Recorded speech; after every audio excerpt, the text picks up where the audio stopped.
লাঠি চার্জ করেছে, tear shell ছুঁড়েছে, rubber bullet ছুঁড়েছে, এগুলো আসলে খুবই অপ্রত্যাশিত এবং দুঃখজনক। এবং এই কালচারগুলো আমাদের যারা জুলাইয়ের যোদ্ধা ছিল তাদের সাথে কোনোভাবে মেনে নেওয়া যায় না। পরবর্তীকালীন সরকার একটা জুলাই সনদ স্বাক্ষরিত করবে, তো সেই জুলাই সনদ স্বাক্ষরিত করার যে অনুষ্ঠান, মানে এনসিপির কথা বাদই দিলাম, সেখানে তো প্রধান অতিথিদের কাতারে বা সামনের সারিতে জুলাই যোদ্ধা, শহীদ পরিবার তাদেরই থাকার কথা ছিল। কিন্তু আমরা দেখলাম এটা রাজনৈতিক দলের একটা চুক্তির মতো, যেমন মিলন মেলা হয় ওই রকম মিলন মেলা বানানো হয়েছে। না এখানে জুলাই যোদ্ধা কিংবা শহীদ পরিবারের জন্য ওইরকম কোনো মর্যাদার আসন আছে, না কোনো ব্যবস্থা আছে। এমন একটা পরিস্থিতিতে এটা যদি তাদের নিজেদের ক্ষোভ তৈরি হয়, ওই ক্ষোভের বহিঃপ্রকাশ আমাদের মনে হচ্ছে সেখানে দেখিয়েছে।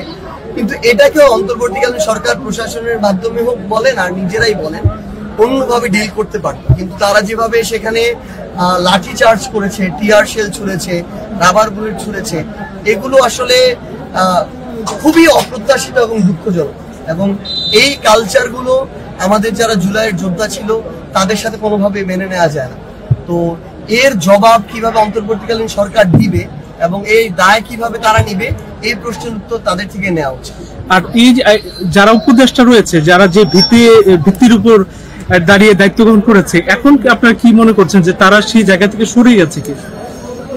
এটা নিয়ে তো আমরা একাধিকবারই কথা বলছি। আমাদের জায়গা থেকে অনেকে তার জায়গা থেকে যতটুকু পসিবল কাজ করার চেষ্টা করছেন, অনেকে হয়তো রুটিন ওয়ার্ক করার চেষ্টা করছেন।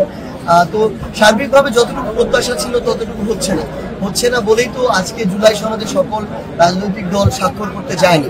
কিন্তু সবার ইচ্ছা ছিল বলেই তো ঐক্যমত্য কমিশনে ঘন্টার পর ঘন্টা, দিনের পর দিন তারা মিটিং করেছে। কিন্তু সবার ওই ফাইনালি স্বাক্ষরের যে ঐক্যমত্য বা এই যে গুরুত্বপূর্ণ বিষয়গুলো ক্লিয়ার না করে যখন তাড়াহুড়া করে জাস্ট দায় সারা ভাব দিয়ে এরকম স্বাক্ষর করা হয়, তখন আমাদের মনে হয় যে অন্তর্বর্তীকালীন সরকার আসলেই জনগণের যে আকাঙ্ক্ষা সেটার সেফটি না দিয়ে নিজেদের সেফটির কথা বারবার ভাবছে।